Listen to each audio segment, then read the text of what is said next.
তো মুম্বাইয়ের প্রথম বিয়ে বাড়ি যাচ্ছি, তোমাদেরকে বলেছিলাম যে একটা নিমন্ত্রণ পেয়েছি বিয়ে বাড়ি। তো আজকে হচ্ছে সানডে, আর সানডেতে ভালো দিনেই বিয়ে বাড়িটা পড়েছিল, কেননা সানডে ছাড়া বিরাজের পাপার ছুটি থাকে না।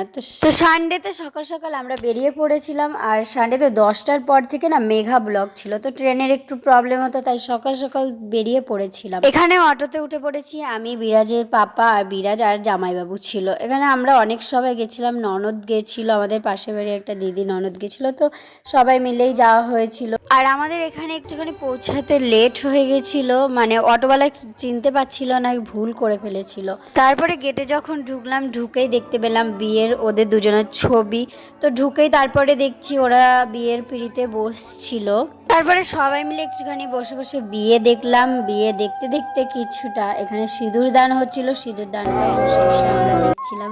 তো সিঁদুর পরার পরে পামিকে কিন্তু খুব সুন্দর লাগছিল, আর দুজনাকেই সুন্দর লাগছিল, খুব সুন্দর মানিয়েছে দুজনাকে।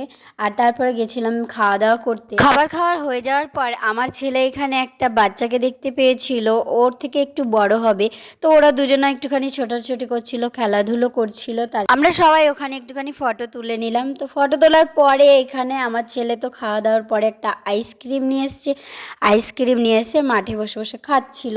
তো আমরা বাড়ি যাওয়ার জন্য রওনা দেব।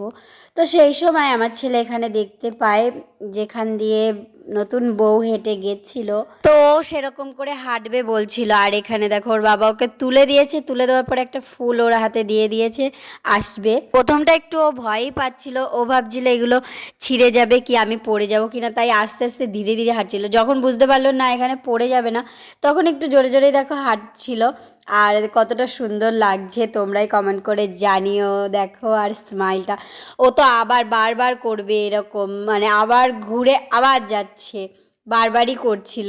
আর সবাই বাচ্চারা, ছোট ছোট বাচ্চারা সবাই মিলেই করছিল, সবাই যে যার ক্যামেরায় ফটো তুলছিল, কারণ এগুলো এক একটা স্মৃতি হয়ে থাকবে, এই স্মৃতিগুলো তো আর ফিরে পাওয়া যাবে না, তাই সবাই একটু ক্যামেরা বন্দি করে নিচ্ছিল।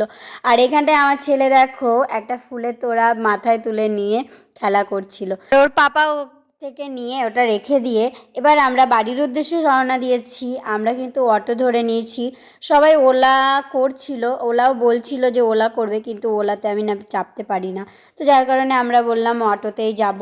তোমাদের বলেছিলাম না সানডেতে মেঘা ব্লক ছিল, আসার সময় ট্রেনে এতটাই ভিড় ছিল, একটা ট্রেন তো প্রচুর ভিড় ছিল বলে আর ওঠা হয়নি। তারপরের ট্রেনে উঠেছি, ওটা একটু খালি ছিল, তো ওটাতেই আমরা সবাই মিলে উঠেছি। আর ওঠার পরে একটু একটু খালি হয়েই গেছিল, আর নেমেই আমার ছেলের পায়ে ব্যথা করছিল, ওকে কোলে কোলে নিয়ে ঘরে আসছিলাম আমরা।